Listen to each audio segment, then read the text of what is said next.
Good evening, wherever you are in the world. It's great to have you here. It's that time of the week, and that can only mean one thing. Yes, welcome to the Team Super Dad wrap-up. Roll theme. Welcome to Team Super Dad. Real dads creating their best lives ever. More time, more money, more fun. You are not alone. You're on Team Super Dad. Hello, Glenn. Good evening. Welcome to yourself and to everybody joining us here on the wrap-up. Oi, how the devil are you, young man? I'm really good. It's good to hear. Good to hear. Night. I'm sitting back, getting ready for a quick chat. Yes, mate. The wrap-up. It's our weekly jaunt through all things the last 7 days. Glenn, aka a dating dad on Twitter, and myself, Jonnie Jensen, creator and founder of Team Super Dad and the Hero Academy program. We are dads, modern dads, sorting out the world so you don't have to. We've given ourselves that lofty position, Glenn. Really, anything you want to decide about yourself, you can put it in the description of a podcast or a YouTube video, and that is who you are, basically, to the world. When I'm glad that it's me making that description and not other people. The mean words that people say about me on the internet would not be safe for work for most instances. I know. I went to a conference thing in LA in what's his name? JT Fox. JT Fox. I've heard of Michael J. Fox. Yeah, this guy's called JT Fox. He's like pretty much self-proclaimed dude. And it was a good event. It was fun. I got a photo with Sylvester Stallone and another photo with Al Pacino. And in fact, I'll tell you all about this event because it's quite funny. But they had a guy on there, and he was like, it's a cross between influencer marketing, social media, making money online and stuff. So they had this guy on there, and he was the US's #1 tipster. And he's called Wayne something, right? But he said, "Do you know how I became known as America's #1 tipster?" And he's like, "Tell me, Wayne." He goes, "I just started calling myself it." He said, "I started banging out press releases and requests to be on TV shows, and Wayne, whatever his name is, #1 tipster." And then so people just started calling him it. It's like, okay. He's mad, but people, you believe the reality which you're told. It's kind of a Truman Show thing. And, we're going back there. People believe what they say. You say about them. It's why my kids believe I'm a competent parent. It's the only way to do it. You say you know what you're doing, and by God, people believe it. So if they come down one day and find you sat in your own piss and flipping shaved half your beard off and 3 bottles of empty whiskey around you, that will break the space-time continuum for them all. Yeah, okay. For the kids, no, they'll just say, "Dad, come on, again. It's a school day. Come on, get ready." Well, listen, for anyone joining us for the first time, I can see people coming online. We've got some comments coming in already. Nadine, she says, "Supermum here. Good to have you, Nadine." Look at that. Hey, Nadine. Nadine says, "Monday. Do supermums do Mondays?" Supermums do every day, twice. I think so. For the record, I do have the URL Team Supermum, and I have a big vision of Team Supermum happening, but not because it has to, but because I want it to. I never wanted this to be an only men thing, right? It's not like dads are brilliant and mums are not. Definitely on the opposite end of that spectrum. There's a lot of single parent groups. For anyone not been on the show before, Glenn and I are both separated. So if you like the phrase single dad, single parent, we are that. I'm not a big fan of that single dad, single. It's got a lot of connotations with it, and it's sort of people polarize around. It gets a bit toxic. It's a bit shit, really. Yeah, people like, "Oh, bless, oh, it's sad, isn't it?" But basically, every time I mention I'm a single dad, the first thing I can see behind their eyes is, "What did you do? How did you fuck this up?" Yeah, look, oh, it's fine. You've only got them for the weekends. Then you can get back to you. No, single dad. That's what I am, dad. I just happen to also be single. Yes, exactly. Big distinction there.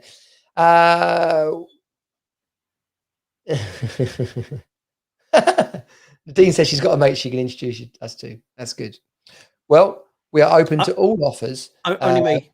Jonnie is very much taken. Oh yeah. Sorry, categories of offers. We have categories in the offers wheel. The romance category is closed for me at present, and quite possibly for a while, actually, for foreseeable future. But yeah, TV appearances, large cash payments for minimal effort. What else would I do? This set of offers for. But probably my best offer ever was: would you like to go out? Would you like a free holiday to be on TV and to get matched with the partner of your dreams? Well, that was yes. I mean, that seems like a wonderful combination of words, I've got to say. Yeah, that's how I ended up on the villa. Yeah. Before we forget, right, what are we doing here? Right, this is the Team Super Dad podcast, the wrap up. We intend to do 2 podcasts a week, and one of them is like a value, lots of interesting stuff, useful things to make money, manage your mindset, get fit, be a better parent, have more fun, really to just help us on our way. I learned a lot of stuff the hard way, right? And as I was piecing myself back together after the flipping separation and all that, I was like, what if I'd known all this beforehand? What if all the things I've read and learned, the people, the experiences, the coaches, the courses, what if I'd known all this up front? What would it have been like? It's like, it would have been fucking brilliant. It would have been a lot more listened to yourself. And a lot less painful. Would you have actually listened to yourself though? Would you the future version of you goes back to teach you? You're like, no, what are you talking about? You're an old man. You don't know what it is like. Okay, you've forgotten what it was like. Like Biff in Biff. Too. Give you the almanac. What would you without a sporting event? You would have to give some sort of level of proof to say you actually know what's going to happen. Yeah. So, Nadine, have you been drinking, Nadine? First of all, bloody good to have your comments, Nadine. I do enjoy the comments. Not always, not every week we get comments. So if you are watching LinkedIn, Facebook, Twitch, not on Twitter anymore, thanks for them turning that off, but Facebook, of course, then we'll welcome your comments. And if I see them, because that's always a challenge, is for getting them there, I will read them out. If you are a dad, if you know a dad who wants to create the life he desires, not a life he feels stuck in, fitness, focus, finance, family, and fun, then come on over to the Team Super Dad community. We would love to have you there. That is teamsuperdad.com/group.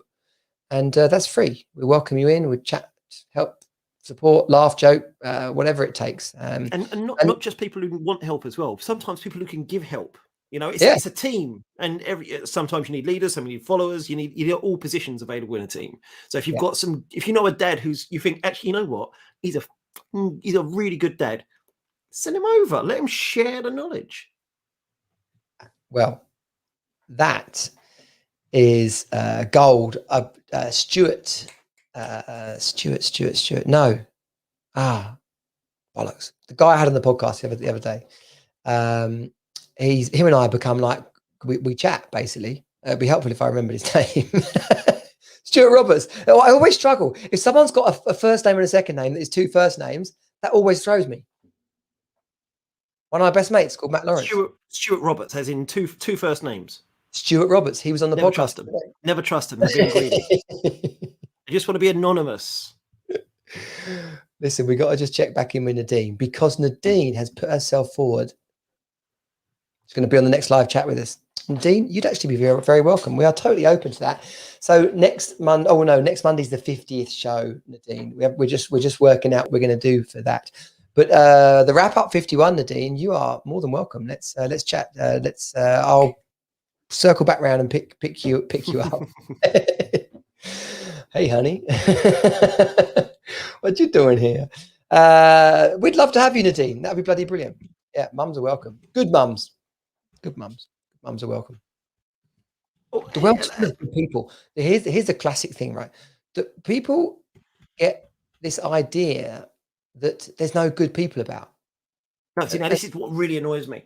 So, Yeah. to build on that, I went speed dating a couple of days ago at the weekend because I was meant to be going out day drinking, and the people I was going day drinking with let me down. They couldn't do it for whatever reason. I thought, you know what, I want to go out. I've not been out for ages, so I'm going out. So I went speed dating, and I popped it online on Twitter. And the amount of people who were just like not giving me abuse, but giving speed dating abuse. And just not being up for it, not wanting to do it, and those sort of things. It's like, how are you going to have lunch? How are you going to? Now, where do we start? What did I interrupt you on saying? Because there was a point. No, much like Dory. Here's the thing. The reason I've forgotten is because you've talked about speed dating, and my brain has taken me back to the experiences I've had of speed dating, which in itself is a story, of course, because most subjects I've got a bizarre experience to share on that subject, as regular listeners to the podcast will know. So yeah, I will tell you my bizarre speed dating story. What I can say about speed dating is it is as shit as it is brilliant. And that in itself makes it worth the experience. Oh, that was what it was. Everyone's going on, oh, there's no good people at speed dating. There's no good people. There's no good people turning up. And I'm sitting there thinking, well, you turned up and you think you're a good person. So therefore, there's a good chance that other people who think they're good people will also be turning up. It's like the fact that you exist proves that you're not impossible as a person. And there's loads of people out there who are just like you who might turn up as well. It might be shit, might be amazing, probably somewhere in between. But the fact that you exist and you're awesome means that other people can be awesome too. Yeah, people that say there's no good people in the world, or there's no decent blokes out there, like there's every chance that there's at least as many good blokes as there are bad blokes, surely, or there's at least as many. The idea that there's everyone's shit. Maybe you're just good at finding shit people. How about that? I think there's a law or something. I'm going to try and type about it as we go. You know, one of these like Murphy's Law or that sort of thing. There is a law which basically says most people think they're above average. And that's not how averages work. It's like there's a basic concept. There's most people and are in there, and the average is the average. And then you can't have most of you above average, because then the average would just go up a little bit. So yeah, most people overestimate their abilities in almost every way, shape, and form. I know I'm one of those. I think I'm competent. I think I'm competent. I hope I'm competent. I'm on like a wing and a prayer. I'm pretty sure I'm competent, and on that basis, I'm going for it. Well, it's like in the army, you're in charge until someone more in charge comes along, basically. And until someone tells me I'm not competent, I'm gonna take the best part of my Dunning-Kruger curve and just try and live in that first bit. Are you familiar with Dunning-Kruger? No, it sounds like I'm familiar with Kruder and Dorfmeister, the two kind of chill house DJ producers and stuff. Nadine says she's going to come and sort us two out, and I'm going to have a cuddle. Well, my good lady Jo actually has been sorting me out and does give an exceptional cuddle. But depending on what other categories you can sort us out in, Nadine, you're very welcome. Yeah, but that's the point I'm saying is, and we're going to. I do want to find out about this Kruder dude. Is there are lots of good people in the world, and the more you believe there's good people in the world, the more likely you're going to attract those people. You're more likely going to find yourself in. Go into a networking event or a party and be convinced that everyone in there is going to be shit. You're going to come across as a bit like sketchy as you go in, bit of a naysayer, bit of a party pooper, and no one wants to be around that. So then guess what? You prove yourself right that no one's friendly. Well, that's because you've got like kiss of death written on your forehead. You miserable shit. It is scary. You're right. It is about being the person you want to be. And it's amazing how that kind of attracts more people like you. And you'll find, misery loves company, but so does joy. People who are sad attract more sad people to them. People who are happy attract happy people. And it's not universal, and there's obviously caveats and circumstance. But generally speaking, if you're a positive person, you end up surrounding yourself with other positive people because you just vibe. And so if you're surrounding yourself with people who are bringing you down, it might be something that you can think about yourself. What am I doing that might attract those people to my life? And thinking, oh, what can I do to change that? Yeah. My mind is going back to a night in Brighton. We had been out partying. Okay. So we were pretty cut in multiple ways, right? There was about 10, 15 of us. And we bowled into this pub, and I don't even remember the name, but it's on the corner in the North Lanes, heading up towards the station. Mm-hmm. And we bowled in there thinking something was going to be on, and it wasn't on. But we were already there. We bought a drink. And so we were way louder than anyone else in the pub. And then my former girlfriend, Emma, she found a roll of, that electrical tape. Oh, yeah. Stretchy, very sticky, but and it was sex a big tape. one.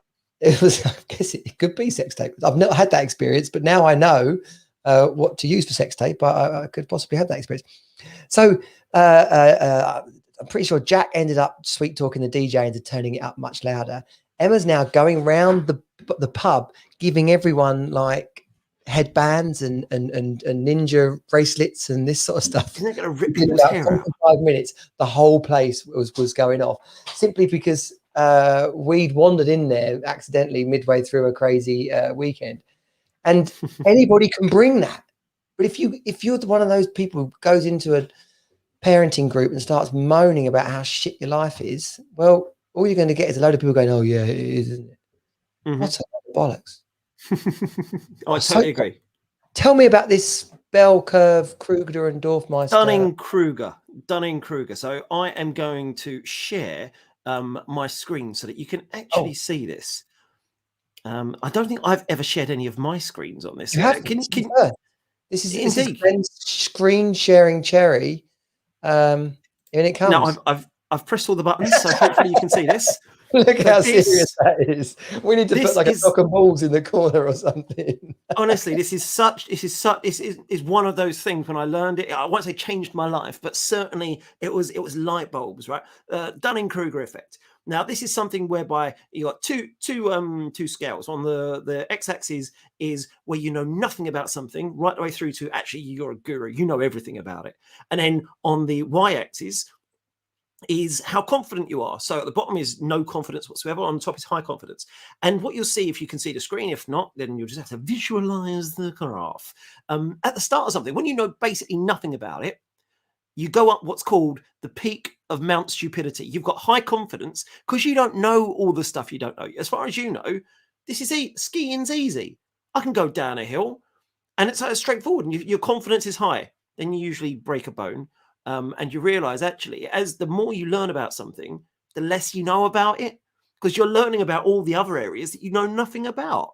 And you start going down into this valley of despair thinking, I'm rubbish. I don't know anything about this. I've got really low confidence. And it's only if most people, when they're starting a new hobby or starting a new lifestyle, trying out with something or making a change, they go up the peak of Mount Stupidity when they've got all their enthusiasm and stuff. Then it goes a bit wrong and they realize they go into the valley of despair and they stop doing it. And they think I'm rubbish.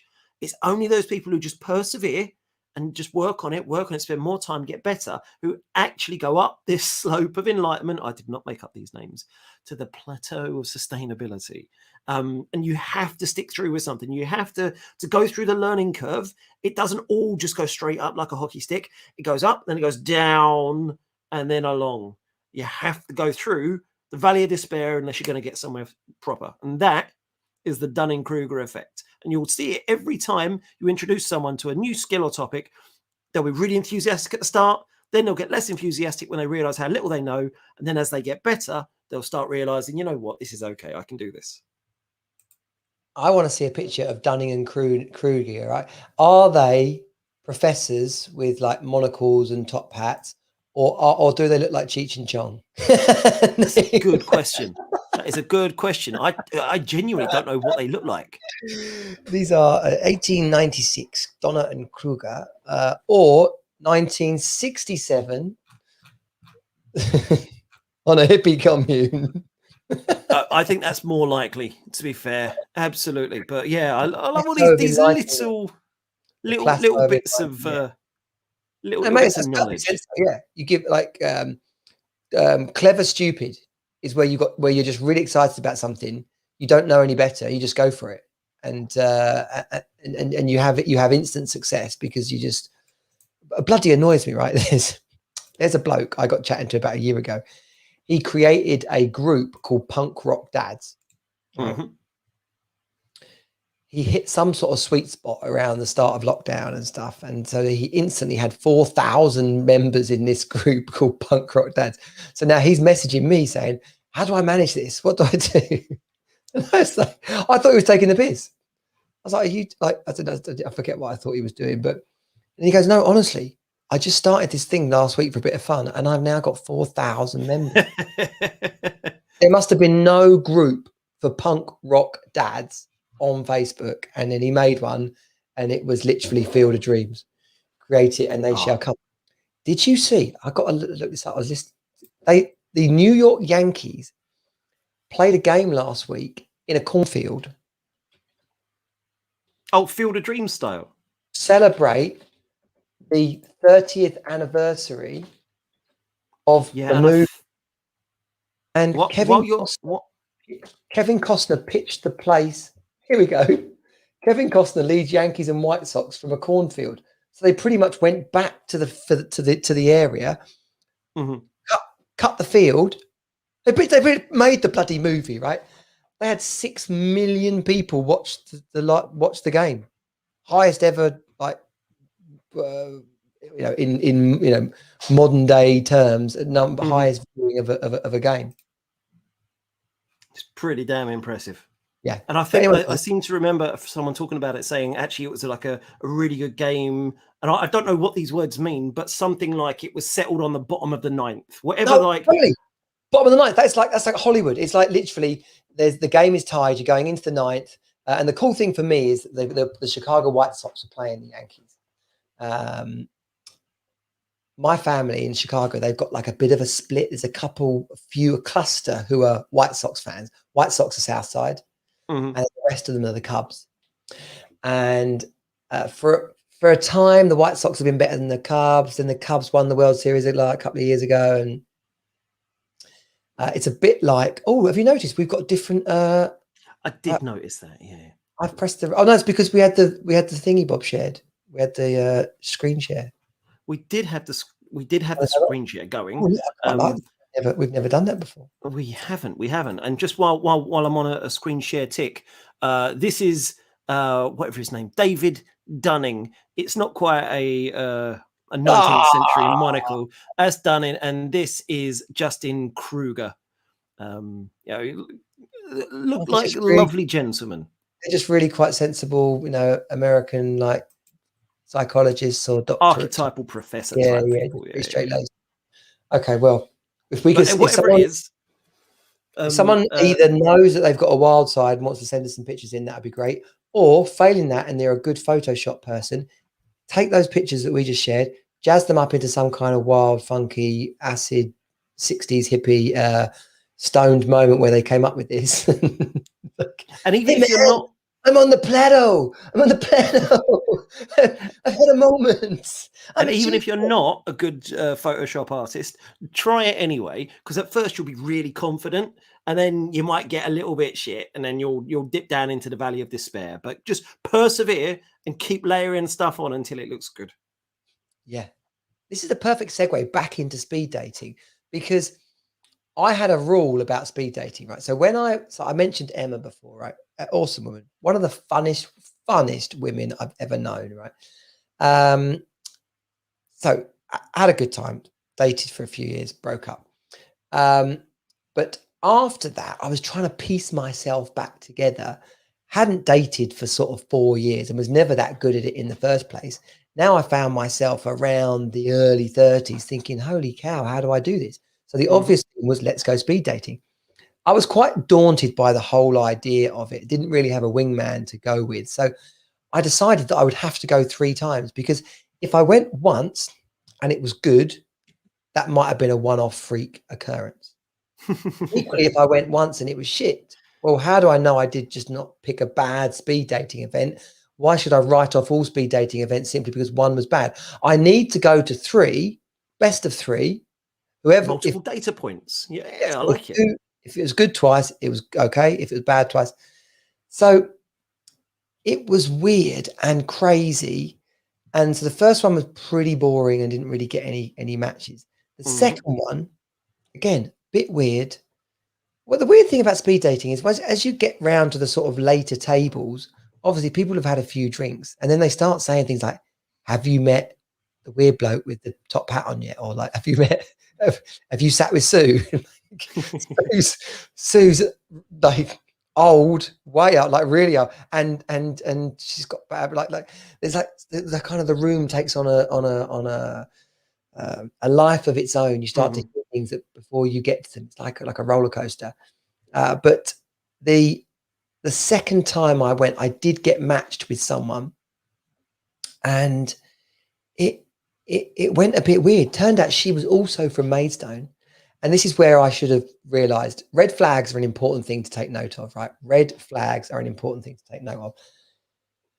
Not that people who work in Pizza Hut or it's anything wrong with them or whatever, but she told me how she worked in Pizza Hut. She also told me where she came from, which wasn't the best part of town, but she would like kind of move to Brighton and started a whole new life and stuff. Then we went out and got very drunk on a Tuesday night and ended up basically in the Walkabout. I mean, that's a classy evening if ever I heard it. So, and obviously Tuesday night wasn't very busy and we were there like, then it's time to say goodbye. So I put her in her taxi and I said, yeah, take it easy. Had a snog. Like that was fun. Off you go. So the taxi pulls away. Then the taxi stops. Then she leans out the taxi and says, why don't you come back? So I'm like, okay. So I got in the taxi and I kind of made it clear to her, like, yes, this is cool, but don't think I'm coming back expecting anything. Because I kind of wanted to be a gentleman, set expectations. Yeah. I was also a bit scared, to be honest. So, oh man, if a woman's inviting you to go back, just enjoy your evening. No, I know, but that's where I fell short in all my dating escapades. Right. I wasn't the who's the man, the Barney How I Met Your Mother. Who actually I think is, there's a whole separate conversation. I think he's one of the most complex and well-written characters in all of sitcom history, but that's a whole different discussion for a whole other day. Who, Barney Rubble? No, not Barney Rubble. Barney from How I Met Your Mother. Very, very different combinations of characteristics there. So no, I don't have a lot of confidence in. I'm not the Sharon. Is it Sharano de Bergerac or whatever? I'm not like the confident lover, you know. So we go back to her house. I've already put like this kind of set some sort of safe space. So then we get there, and then so it's like late. We're already blind drunk. So she opens a bottle of wine. I'm like, okay, well, yeah. I'm not even sure I like wine that much, let alone. So no sooner have we started to drink the wine, then she kind of throws herself on me. So now we're snogging, still dressed and stuff. She's kind of dry humping me, right? And my brain is a little bit like, you know, in the cartoons when they get the devil and the angel, and or like in Ally McBeal where she kind of imagines things, or Alan Partridge where he has those kind of flashbacks and he's dancing there in his leather pants and stuff like that, right? So my brain does the same sort of thing. So there's one part of me going, this is a bit mad. And the other part's going, shut up, this is great, go with the flow, right? So next thing, so it feels like it's moving and progressing, right? So I go and I unclip her bra in the kind of magic one-handed move, right? And she freaks out. Bearing in mind, she's got her hands down my pants and stuff, right? She freaks out and starts screaming at me, like, and then says, get out, like literally, so literally throws me. I was like, I don't know where I am. I don't know. She goes, I don't give a fuck. Get out. I was like, whoa. And I lost my jacket out of it. I lost like a 90 quid jacket out of it. She literally was like one of those touch me, don't touch me. I think that was a plan all along. She just wanted your jacket. It was pale blue. When I think back to that jacket, it was absolutely rancid. But I thought it was pretty cool at the time. So maybe you could be right. Maybe she wanted a pale blue jacket. So yeah, speed dating, Maidstone, rough area, Pizza Hut, Brighton, walkabout, drunk, touch me, don't touch me, freak out, get out. And there I am walking home in the rain going, that was bonkers. Yeah, it sounds it. I've not had anything like that after a speed dating thing, to be honest. Most of mine have just been okay, but mildly disappointing. I didn't get a single match. There were 20 women there. And I don't, looking around the room, I know I wasn't the worst of the options available. We'll just say that. You don't expect anything, you don't deserve anything, but I was just surprised that out of the entire room, not a single match. So yeah, maybe I've just got to up my chat game. Maybe I just don't have enough words to say in the right order. No, I think you're wrong, Glenn. I don't think the problem lies with you. I think the problem lies with they're gone speed dating with all the wrong intentions and agenda. The idea is to meet someone, not meet a husband. True. Or not go for a sex party, orgy or whatever, but out of the 20 people, surely you want to, like a quiz show, surely you want to make it through to the next round. The next round, yeah. Yeah. Yeah, absolutely. So yeah, it's not, it's Just never going to put me off. You sat with, pick one, at least humor the organizer. I think it's not put me off, and I will definitely do it again. I've done it loads and I'll end up doing it again. But there will come a stage where I'll think, I'm literally only going to go to this because I'm having a night out. I know that nothing's going to happen. How many and that'll be. Did you get? Were you boozy? No. I mean, the guy next to me, he was.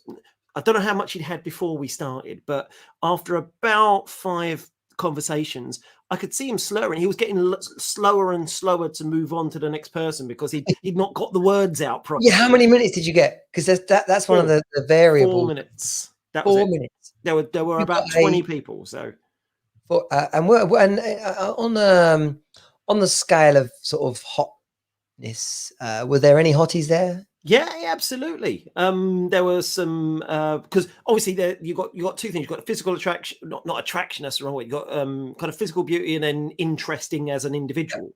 And so you can have loads of people who are really physically attractive, but actually are boring. Loads of people who are not that attractive, but really interesting, and every combination of those 2 things. So what you're obviously after, the interesting, attractive people, and whatever you find attractive, of course. And there were definitely enough there that I was thinking, you know what, if she said yes on me, I'd definitely be interested in going out and getting another drink afterwards. Yeah, the next round. It's like Takeshi's Castle. You've got to get through to the next round. And it's the whole thing. A first that for me, a first date is never an actual date. A first date is your representative meeting my representative. We're both on best behavior. We're both testing the waters, checking to make sure they're not just after my jacket, that sort of thing. That's standard practice. Otherwise, you end up losing some very interesting clothing. And so it's only after that you start getting to know people and getting relaxed and get into it. And that's where the fun begins. People just, I don't know whether they just want perfection right out of the box. And if they don't get it, they're not interested. In 4 minutes. In 4 minutes, exactly. I can do a lot in 4 minutes. Have you got a go-to question? Have you got a primer, a real good starter question? No. It varies massively depending on a person, and it has to, like within seconds, within fractions of a second of sitting down, whether you're going to get on enough to have an interesting conversation. And so if you haven't, then you go back onto the dry questions. What do you do for a living? Where do you live? All that sort of shit.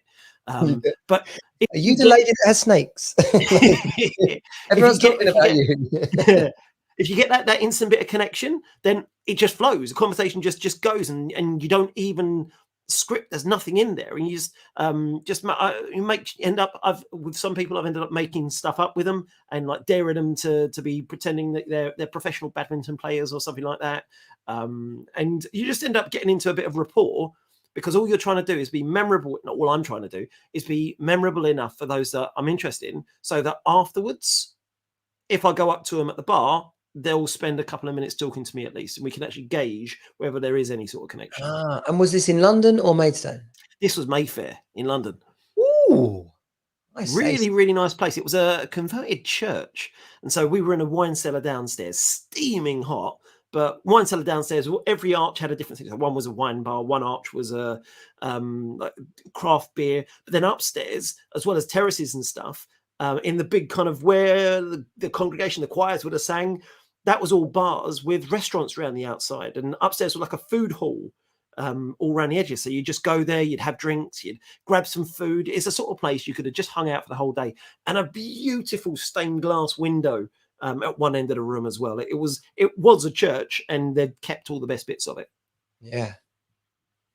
So, kind of place where you can get steaming drunk? Probably not. Mayfair, former church, speed dating. Mate, it was £5 a pint. That was you don't get that in London almost anywhere, let alone in the West End. No, you're saying cheap, a good price. Yeah, ridiculously cheap for Yeah. beer in London. Amazing. So you can just hang out there and just drink and eat all day long. Not as cheap as Wetherspoons.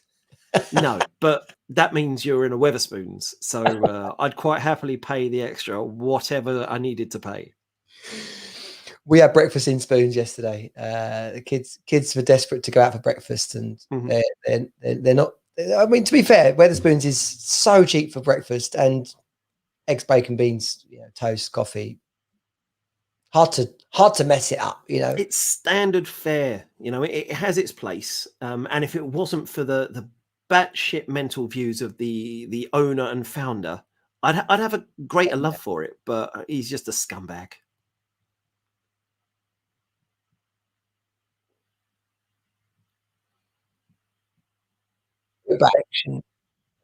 Who, the man who owns Wetherspoons? Yes. Yeah. I don't know if I'm assuming you can hear me now, but yeah, I don't even have to say an alleged scumbag. In my opinion, he's a scumbag for the way he treated his staff during COVID. That's not even taking into account his views on Brexit and all that sort of stuff. I fundamentally disagree with most of what he does and says. But they do cheap breakfast. I have to agree. He has got some challenging views, for sure. But what's I going to say? As I was telling you this earlier, we went to Morrison's today. Morrison's is a UK supermarket that, if you go to a big enough Morrison's, they've got a cafe, a restaurant, somewhere you can have a hot meal attached to it. So they've decided to jazz up, not even jazz up the menu. It's the same stuff, but they've jazzed up how it's presented and served, which is absolutely farcical because it's still a supermarket cafe. And so my kids didn't eat and we had basically a meltdown. It was thoroughly disappointing because what you really want is chips, beans, sausage, not fancy chips in a tin cup and a sousson of beans. And, you just want it on a plate, bosh, bosh, bosh. The lasagna, my boy has had Morrison lasagna for years. It's like we go there after school, especially after the breakup. We like it easy. Kids, my night, done. And the lasagna comes out today. It's got cherry tomatoes and a bit of rocket salad on the side. And he's like, "What's this?" It's lasagna. It's like, but it's all done like you're in a swanky pub. It's not what you're there for, is it? It really isn't. You got to know what you're getting into, which is why, God, I feel like I'm going screen share crazy here, but I'm going to do it for a third time because I don't know if I've ever mentioned this site before, but it is one of the best sites to go on when you fancy a breakfast. It's called ifancyafryup.co.uk. Oh, and Fry Up rated around, is it global or just the UK? Just the okay, probably just the UK. It is. So you and I live pretty much in or near Maidstone. Yeah. So let's go Maidstone, UK. We're going to do a search. Hit the search button. Just put in Maidstone, and this will tell you where all the local. I've got to zoom in there. Where all the decent fry-ups are, not just where they are, but then it'll also give you the chance to go in and rate them. There aren't many that have been done. There's one. I can tell you, the Coxheath Cafe in Coxheath. That's a good fry-up in Maidstone. There's one round the back of the Marks and Spencers in town. I think it's called the Rose Cafe. That's been there years. That is a good fry-up. Because that's what you need. And sometimes you find yourself in a strange place and you fancy a fry-up, but you've got no idea where to go. And then when you do that, are they going to be proper good? Are they going to have tea in a pot or a mug? Oh, look, these ones do it as a mug. Tomatoes, when they serve them, are they fresh or tinned? You can have both for right over here. They have black pudding. Unfortunately, they do chips on it as well. So, but it gives you an idea of what's what. And they also, for some of them, obviously the ones that get more visited, they'll have reviews and stuff like that as well. This is a perfect thing. So we now know the Oak Dean Cafe, where it is, and it's a great old-fashioned biker and truck stop cafe, well located for Brands Hatch or Kent's Country Roads. I recommend having a look at. I fancy this is not sponsored, by the way. No, we might. If you see it, wearing t-shirts, we might be sponsored another day. I fancy a fryup.co.uk. Give it a butcher's next time you need some bacon in your mush. Nadine, our kind of lady of the night, lady sharing the show with us. She wants to know why we're going to these cheap places. Well, I think that's just what blokes do, isn't it? We just like calves, sit down, get the paper, get the betting. Back in the day, we'd go and get the betting slips and sit and have a calf, and that really was back in the day. Well, it's weird. I find if you find a really good calf, quantity and quality rarely go hand in hand. And so you'll find that you might have really nice sausages where they could name the bloody pig that it was. And they can tell you which way the field that the potatoes grew in was pointed. I don't give a shit about any of that. But then they'll give you like one tiny little tomato, a little chipolata, one streaky bacon bit, and a little quail's egg and cost you 20 quid. No. Yeah. I love fine dining. And I think I've shared with you some of my fry-ups.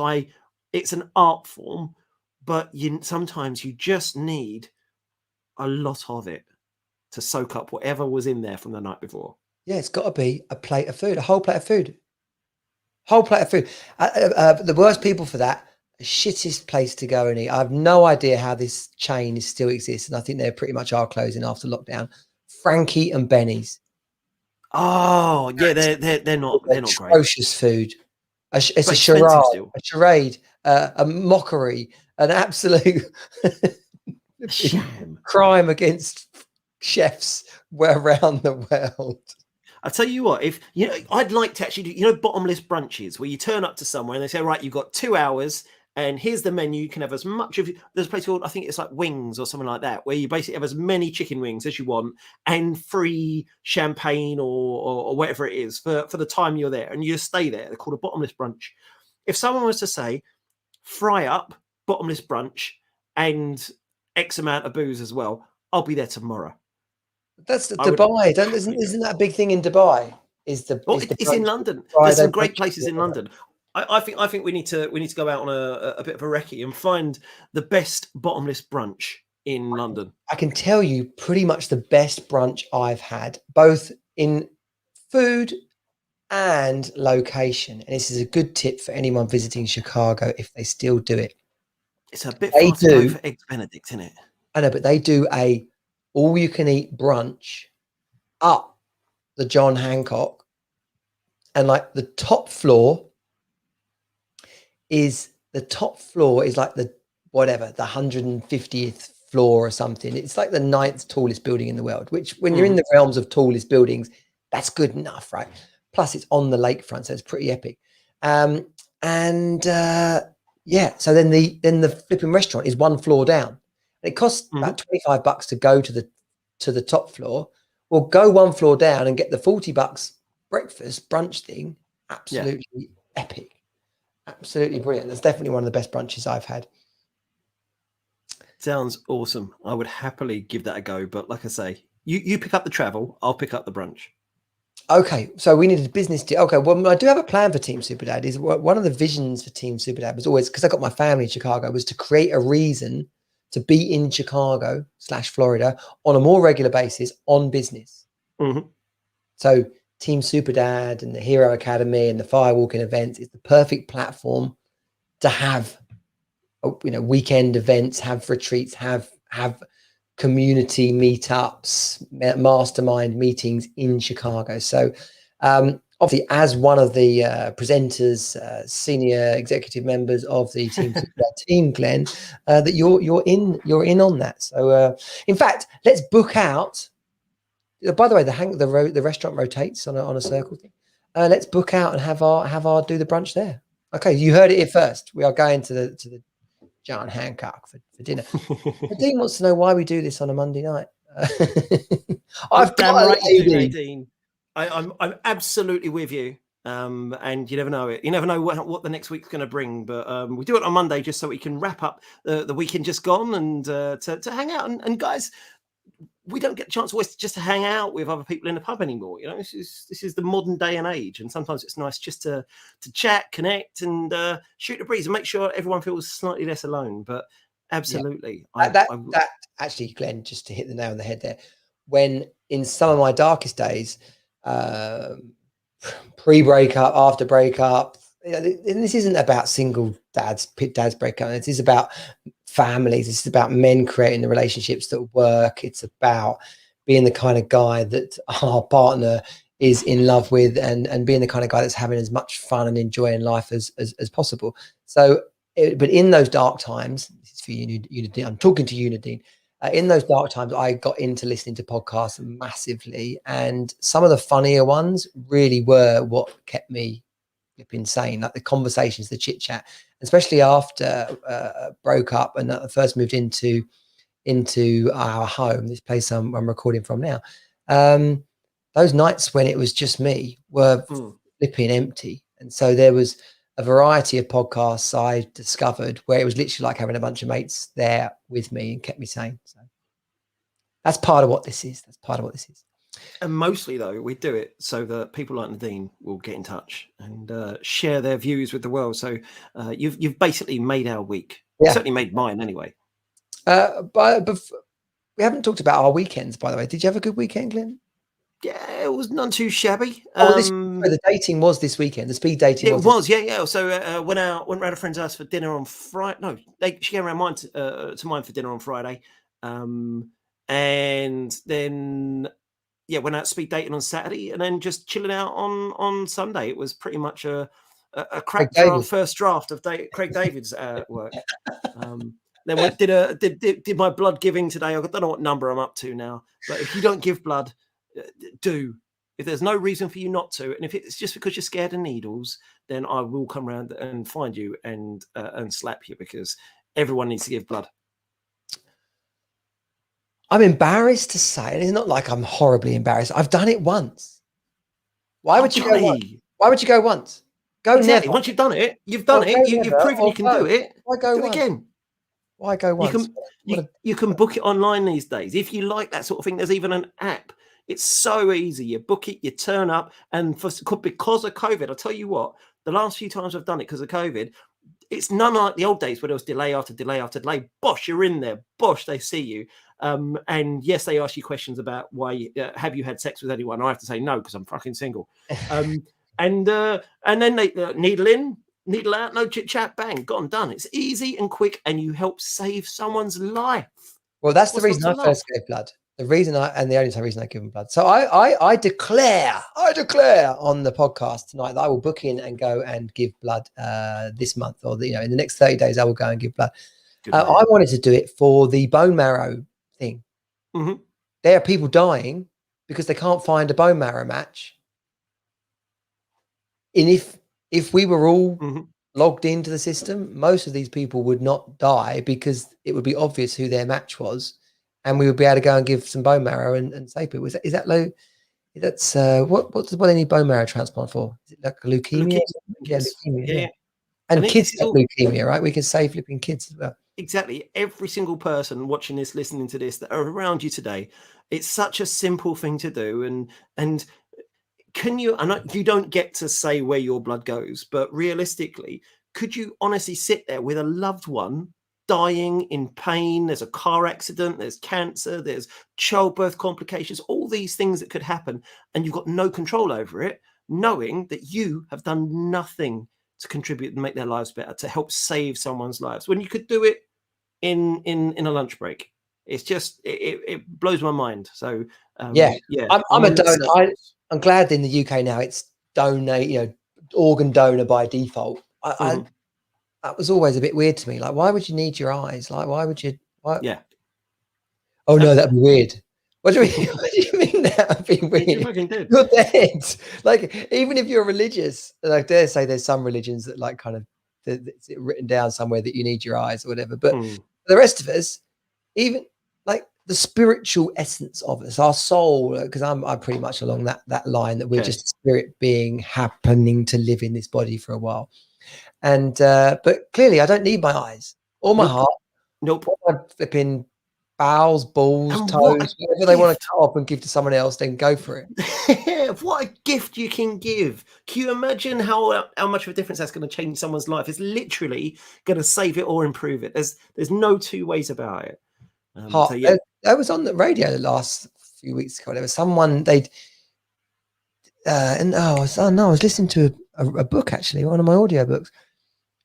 They were saying it must have been the heart. They'd done a heart transplant, and the woman who got the heart, the person whose heart it was, had been murdered, and she started having these dreams about it. That's what they were saying.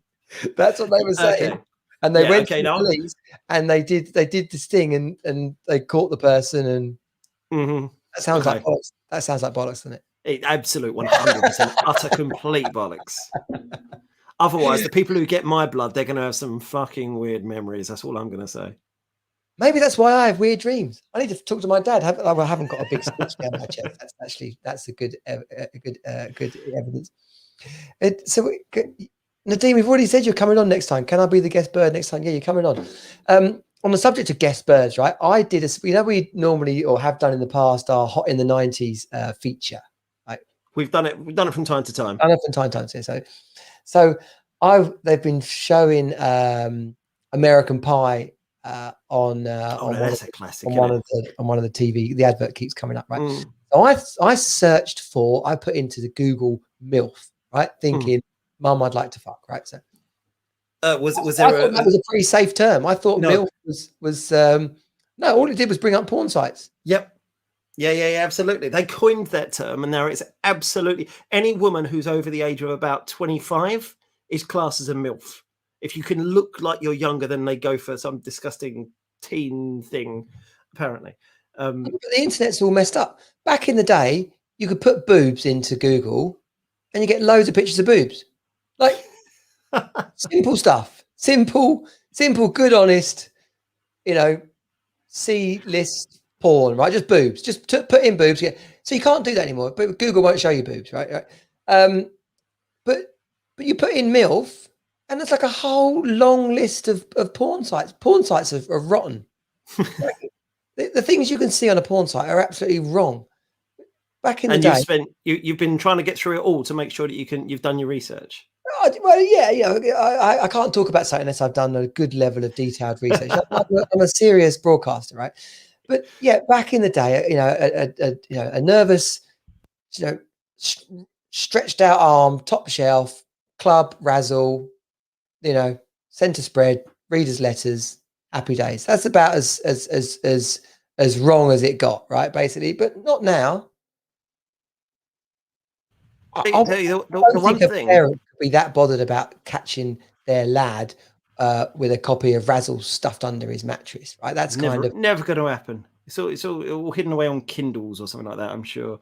The thing about American Pie that gets me, the thing that freaks me out and makes me feel ancient, the original MILF, Stifler's mum, Jennifer Coolidge. Yeah. How old was she in that movie? She had to be 50, I reckon. 37. What? She's now 57 years old. Or 57, 50. No, she was 39, sorry. 39 years old. To be fair, I don't think I ever questioned it. I just presumed she... It's mental. Because, again, so this film came out in 99. So I was 18 going on 19 then. And of course, I was the same age as the kids, or the actors anyway, but roughly the same age as the kids in it. So I identified as one of those. And so always saw Stifler's mum as really old. Yes. She's not really old. Like she's old. But she's not. She was 39 years old. That's younger than me. That's a year younger than me. Yeah. It blew my tiny little mind when I discovered that fact. I kind of wish I could take it out of my head now and forget about it. It's such a good movie. It's absolute gold. Absolute gold. Still holds its own. If you watch it back, it's a classic movie. Although now I think I'm going to be identifying more with Eugene Levy than anyone else. Eugene, the dad. Yeah.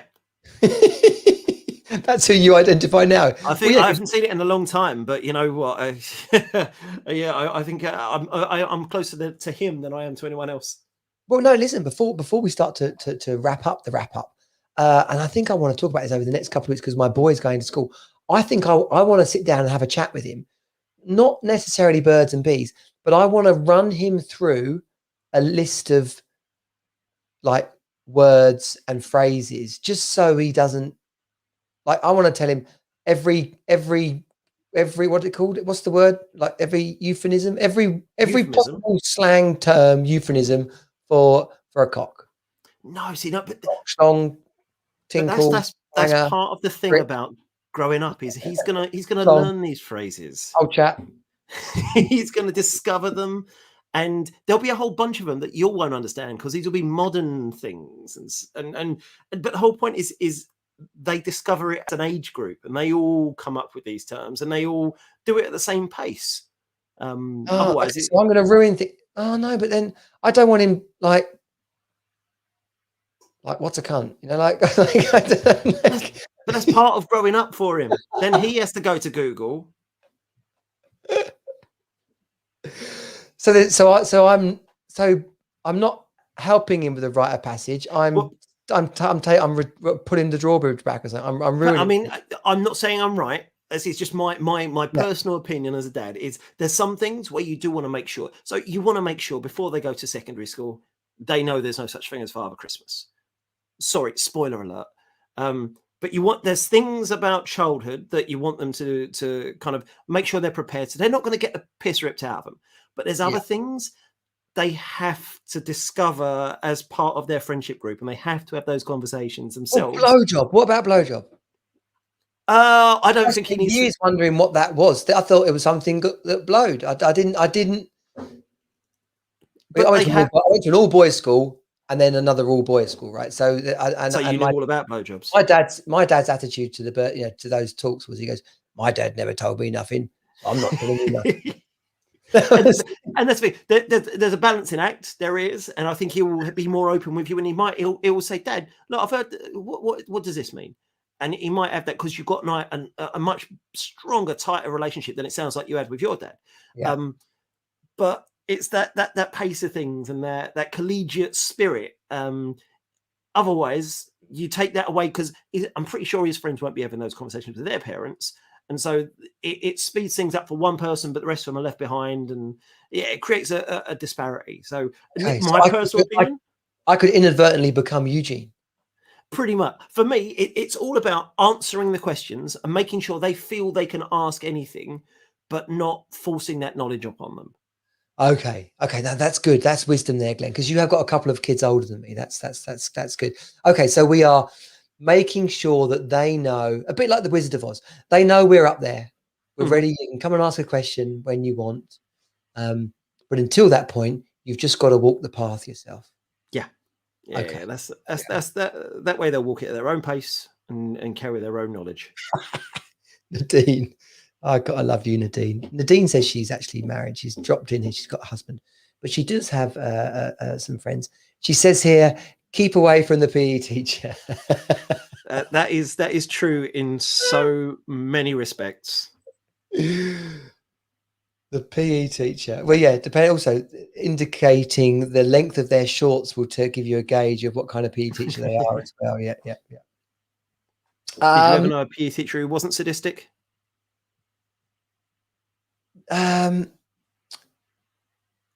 had some golden PE teachers. I quite like the ones that were nasty, like if you didn't play well, they'd make you do laps till you cried. So, I think that's character building. Hey, it's the same approach with my sex life. Well, obviously, for our regular listeners, you know that I went 5.5 years dry after my separation, but now making up for lost time for sure. Good man. On that note, it sounds like you better we better wrap up so you can blow some sweet nothings in your other half's direction. Yes, all the way over in Ashford. We'll be back next week. The wrap up. It's our 50th episode coming up. If you've got any suggestions, thoughts, ideas, the Dean's giving me the horn over here. I don't know what she's... Naked showers after swimming. Oh, the PE teacher. Yeah, okay. Sorry, Nadine. I was off on a different tangent there. We'll leave that sleeping dog line over there. The next episode of the wrap up will be the 50th show, the 50th wrap up. It is due on bank holiday, although Glenn's got his mum down for the weekend. In my mind, I was thinking of that episode of Only Fools and Horses where they go on the day trip to Margate on the Beano. I was kind of imagining Glenn and I absolutely sunburnt and I'm not saying it's not going to happen. I'm not saying that will not happen, my friend. Doing the outside broadcast, because we got the equipment. We can do an outside broadcast. If you bring both your microphones. And the stands, and we'd have to have either someone's Wi-Fi that they were letting us hook onto or tether my phone with enough juice. But we'll work on that. So you might see us for a bank holiday special, 50th episode bank holiday special. Or you won't. But so whatever happens, the 50th episode of the wrap up is coming next. So let us know your highlights. If you've had a magic moment from any of the last 50th episodes, if you're a real nutter, you can go back and listen to all 50 episodes and tell us which was your favorite. I think we'll offer a prize for that, Glenn. If someone can summarize the last 50 episodes, I'll give them a £50 Amazon voucher. How about that? £1 an episode. That is good. That's impressive. That's good value. That's good. Yeah, that's good value. That's commitment on both sides, both from me and on their part. I didn't tell you about my day trip to Brighton yesterday. The sun on the beach. Man. What else have I been up to this week? Yeah, it's been summer holidays. I've been juggling summer clubs and things like that. But suffice to say, the sun did bloody come out. We did have a laugh on the beach, and I'll tell you more about that next week. Looking forward to it already. Nice one, Glenn. Great to have you on board. Likewise, lovely to be here, Jonnie. Love to see you too. Yeah, and to all the listeners, to all the viewers, if you're watching, give this a like, a share, spin this around the world with other dads and women, Nadine, that you know, and we'll look forward to having you back on the live. And if you are listening to the podcast, then be sure to subscribe, leave us a review over at Apple, and if you've heard anyone on a podcast that you think would be good for the more serious Team Superdad episodes, then just ping me a email message, carrier pigeon, and we'll get them on. If there's a subject you want us to cover, same thing, let me know and I'll make sure that gets covered. I'm putting in a request for Jet from the Gladiators. Can you get her on, please? Probably. She's a psychologist, isn't she? Good man. Yes, she is. Yes, she is. I'll spin her a letter. We'll get that happening. teamsuperdad.com/group, and you can come and get involved. In 2 weeks' time, starting Monday the 6th, I've got a 5-day challenge. I'm running the Happy Dad Challenge again, which is going to be awesome. So, yeah, you can pre-register for that over at teamsuperdad.com/Happy Dad Challenge. And apart from that, just come and get involved, soak it all up, and it'll be great to have you on board, helping you create the life you desire and getting out of the life you feel stuck in. I'll see you next week. Team Superdad out. Bye.